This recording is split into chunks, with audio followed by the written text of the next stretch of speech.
fait que selon les renseignements américains, cités par Bloomberg bien sûr, l'Ukraine risque de perdre tout le territoire de Koursk dans les prochains mois. Est-ce que vous le... Mais par contre, si on regarde la carte de nouveau, on voit les Russes qui avancent depuis le nord et depuis le sud pour essayer justement de couper, de couper les Ukrainiens et de les encercler. Et là, ce sera beaucoup plus compliqué pour eux. Parce que... Les Ukrainiens désertent et fuient. Les mercenaires sont systématiquement éliminés. Ils sont épuisés, fatigués. Les stocks d'armes sont insuffisants.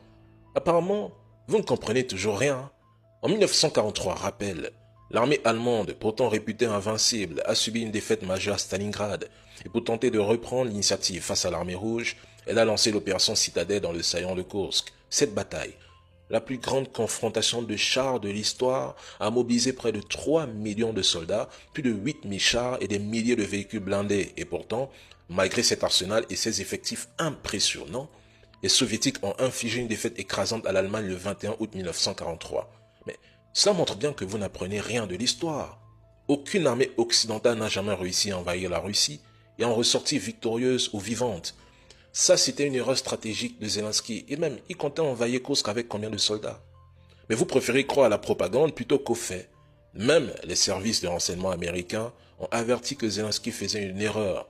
Mais vous vous êtes obstiné à croire les informations biaisées des Ukrainiens.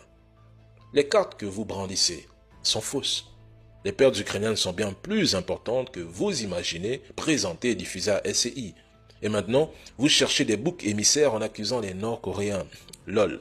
Mais pendant que les Ukrainiens perdaient leur temps à Kursk, Poutine avançait sur Pokrovsk, une ville stratégique. Et si elle tombe, Kursk ne sera plus qu'un lointain souvenir comme en 1943. Et l'histoire retiendra que les Ukrainiens ont tenté d'entrer à Kursk, mais qu'ils ont été encerclés et écrasés par les Russes. L'opération spéciale la plus nulle de l'histoire est celle de Kursk.